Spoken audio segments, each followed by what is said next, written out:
Bismillahirrahmanirrahim. Assalamualaikum warahmatullahi wabarakatuh. Sebelum Bapak menyampaikan materi pada kali ini, maka Bapak akan mengucapkan terlebih dahulu selamat kepada kalian yang telah diterima sebagai siswa SMA Negeri 1 Kota Serang.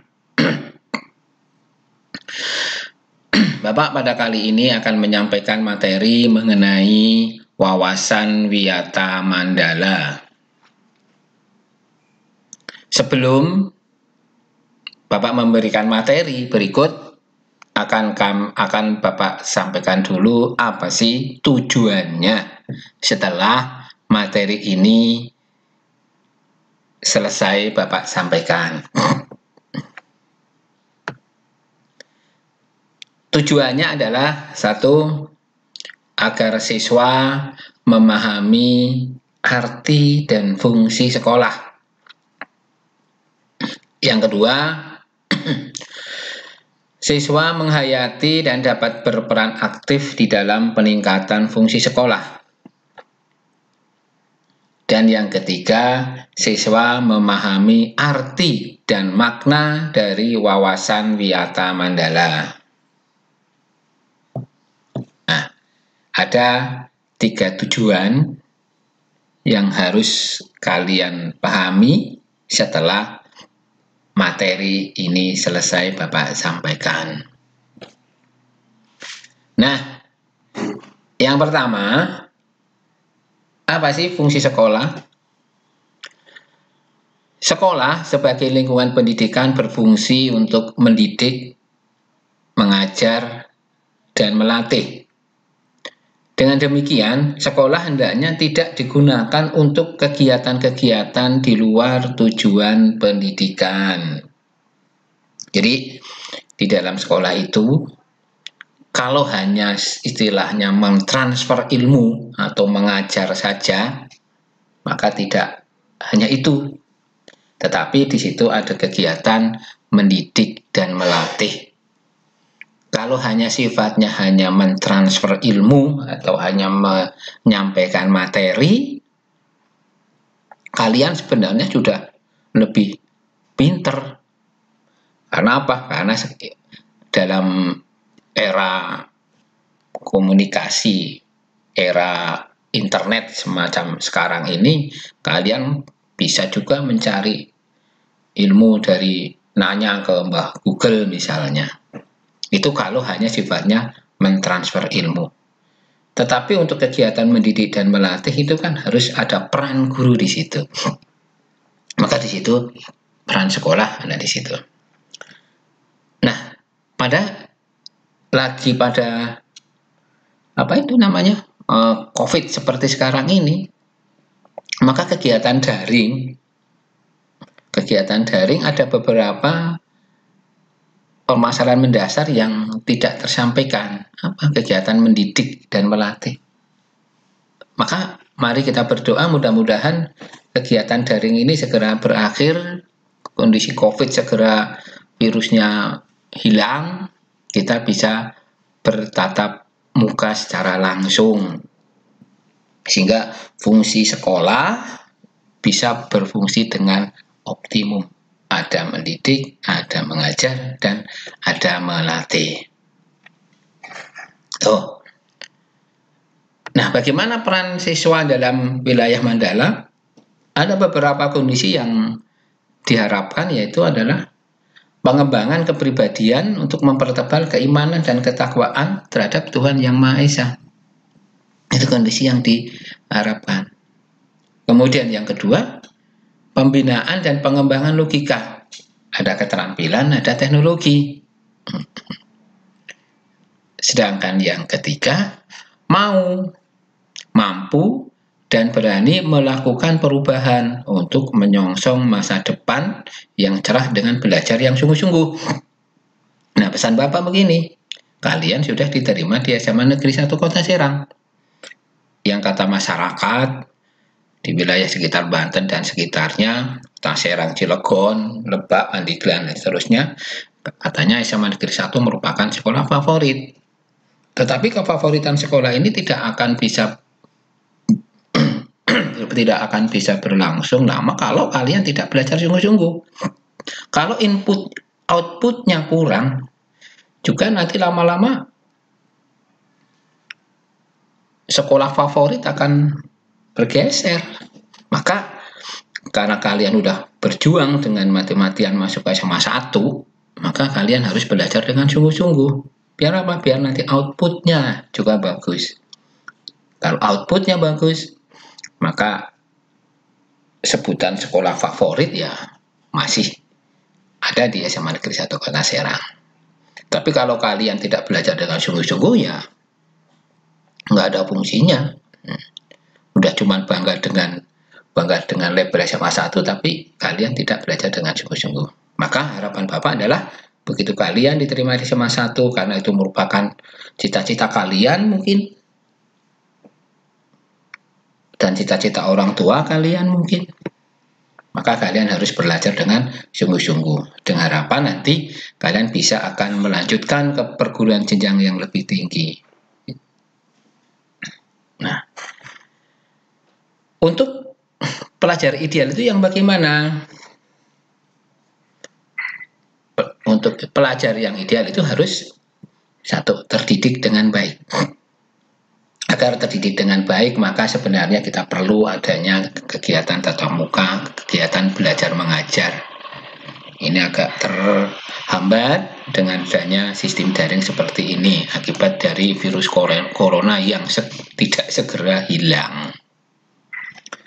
Kemudian terlatih dengan baik. Yang ketiga, dihargai dengan baik. Yang keempat, terlindungi dengan baik. Maka di lingkungan pendidikan tidak boleh adanya pembulian atau dibully, itu nggak boleh. Kemudian dikelola dengan baik, diorganisir. Maka di sekolah ada yang namanya organisasi siswa intrasekolah atau OSIS. Itu pelajar yang ideal. Sekarang, apa sih wawasan Wiyata Mandala itu? Wawasan itu adalah pandangan atau cara pandang. Sedangkan Wiyata itu pendidikan artinya. Mandala adalah lingkungan. Jadi kalau digabung, wawasan Wiyata Mandala adalah pandangan atau cara pandang bahwa sekolah merupakan lingkungan pendidikan. Jadi di depan tadi Bapak sudah sebutkan dari fungsi sekolah adalah untuk pendidikan. Di situ ada kegiatan mendidik, ada kegiatan mengajar, ada kegiatan melatih. Itu cara pandang bahwa sekolah sebagai lingkungan pendidikan. Nah, unsur-unsur yang ada di dalam sekolah, yang harus kalian tahu. Ada kepala sekolah pasti sebagai pimpinan di lembaga sekolah tersebut. Kemudian pembantu kepala sekolah, ada wakil kepala sekolah, ada wali kelas, ada guru, siswa, dan ada orang tua siswa yang nanti dalam bentuk diwakili organisasi yang namanya komite sekolah. Bagaimana kondisi susunan organisasi yang di sekolah di SMA Negeri 1 Kota Serang? Ini yang harus kalian tahu, yang harus kalian ketahui. Yang pertama, kepala sekolah Bapak Dr. Andes Haji Asep Joko Sampurno. Ini kalian harus paham, kalian harus ngerti siapa sih kepala sekolahnya. Itu Bapak Dr. Andes Asep Joko Sampurno. Dibantu oleh 4 wakil kepala sekolah.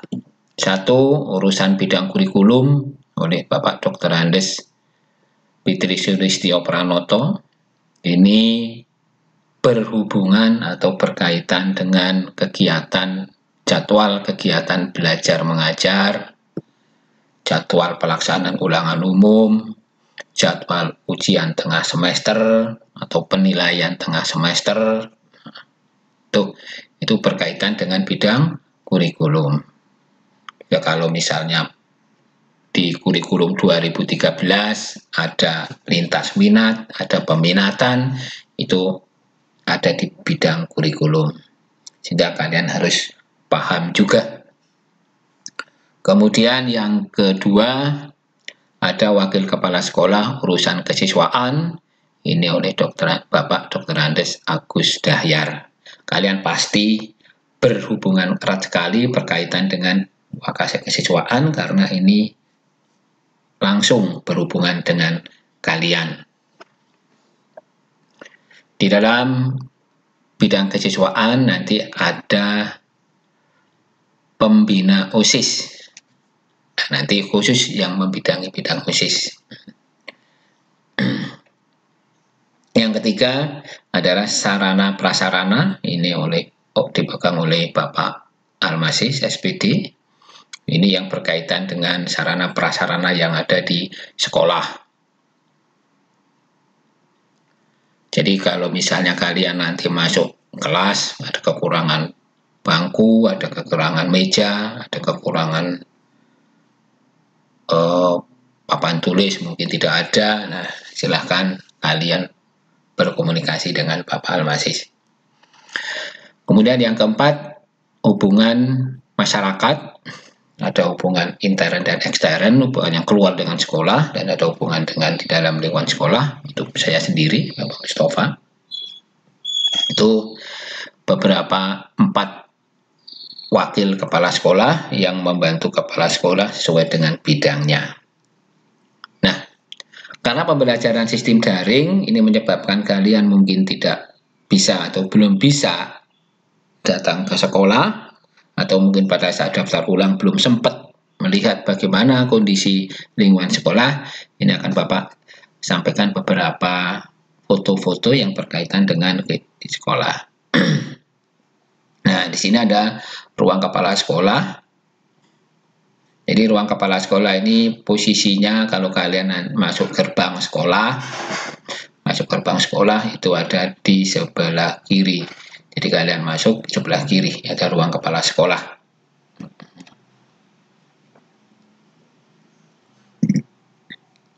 Ada ruang guru. Jadi nanti kalian kalau mau menghubungi beberapa guru berkaitan dengan pelajaran apa yang ada di situ, maka kalian ke ruang guru. Cari nama gurunya siapa, mata pelajarannya apa. Di mana posisinya? Itu kalau kalian masuk ke pintu gerbang itu lurus ke arah utara, pas mentok lah itu posisi ada di ruang guru. Yang di samping sini adalah ruang waserda, di sampingnya. Nah, ini ada di samping ruang guru. Itu jadi kalau nanti kalian mungkin mengambil buku atau membeli minuman atau makanan misalnya, bisa ada di situ. Karena untuk sementara fungsi kantin yang ada di SMA 1 yang ada di belakang itu difungsikan kembali menjadi kelas karena animo dari masyarakat yang ingin anaknya ke SMA 1 sangat banyak sehingga kekurangan ruang, maka untuk sementara kantin dijadikan fungsi menjadi kelas.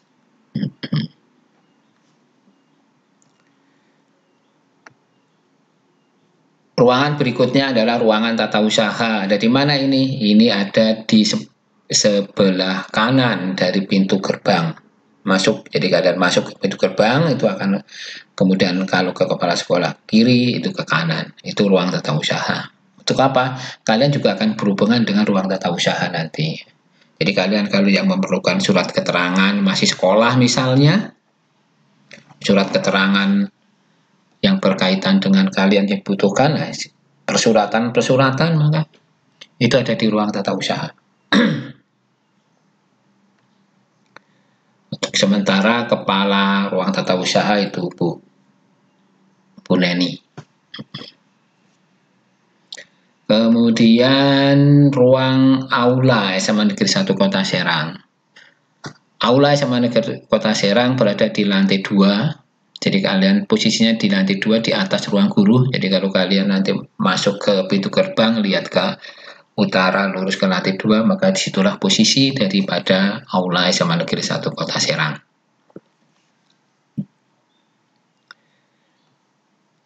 Ini posisi di dalam, bukan posisi, kondisi di dalam aula.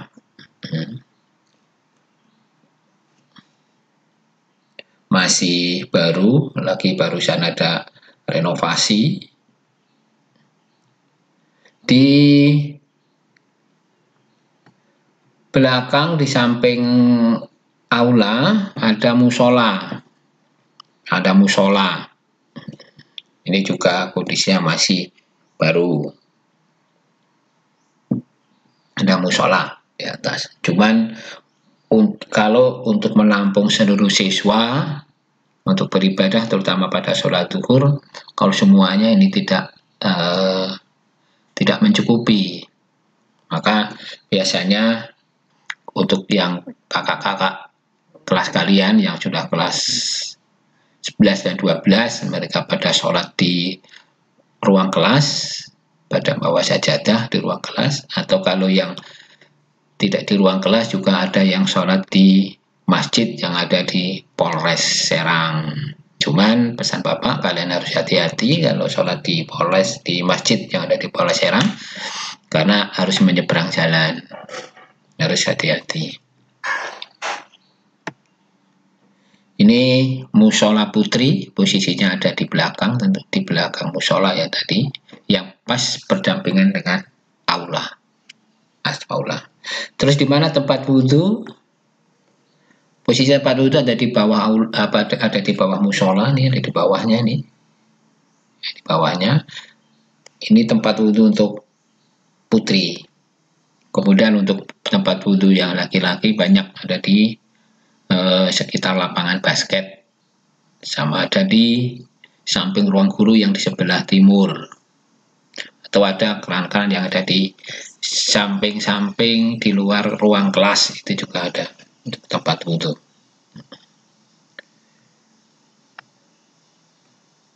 Ini kondisi kelas ada di lantai 2. Biasanya kelas di lantai 2 ini digunakan untuk kelas 11. Biasanya kalian nanti di kelas 10 ada di lantai 3, sebagian di lantai 3 dan sebagian di lantai 2 nanti. Untuk yang lantai dasar, yang lantai bawah biasanya digunakan untuk kelas 12 biasanya. Ini Bapak foto dari bawah, kondisi dari laboratorium komputer ada di lantai 3. Ada di lantai 3 yang warnanya biru. Itu adalah merupakan laboratorium komputer.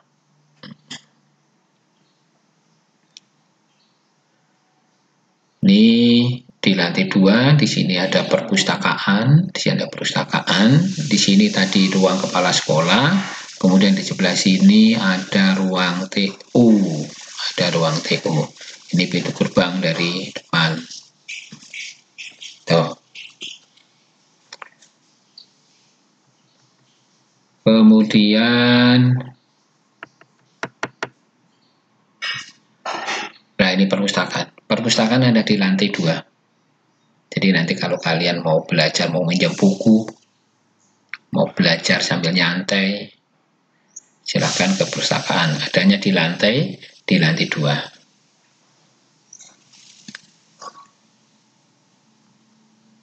Kegiatan lapangan ini lapangan upacara. Lapangan upacara juga merupakan lapangan basket. Cuman untuk pembagian jadwal kegiatan upacara mungkin nanti akan diatur oleh Wakasek Bidang Kesiswaan. Yang jelas tidak akan semua siswa kelas 10, 11 dan 12 tidak akan melakukan upacara secara bersamaan karena tempatnya tidak memungkinkan.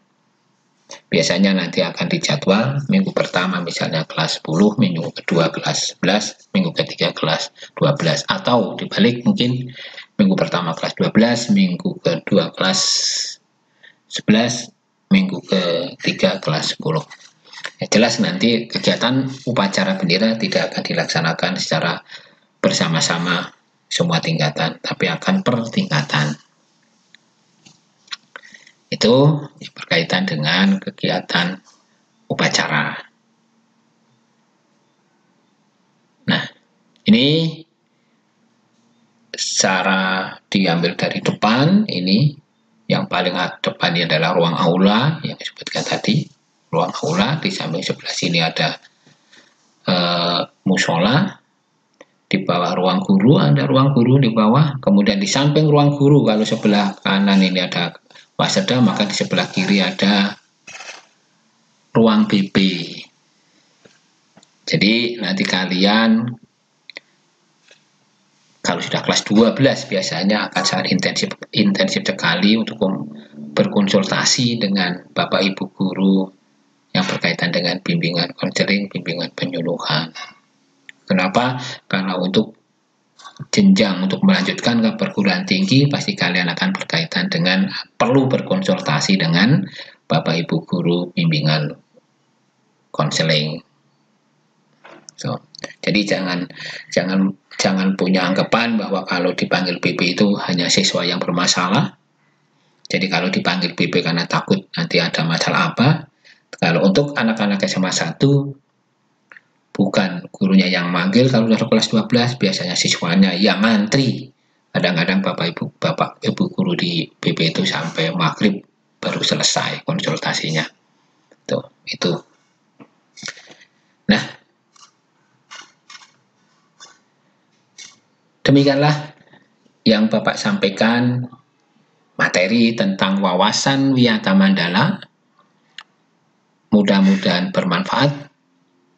Mari kita berdoa mudah-mudahan COVID-19 ini, Corona 19 ini segera berakhir dan kita bisa melakukan kegiatan pembelajaran secara normal. Jadi tidak hanya daring seperti sekarang ini.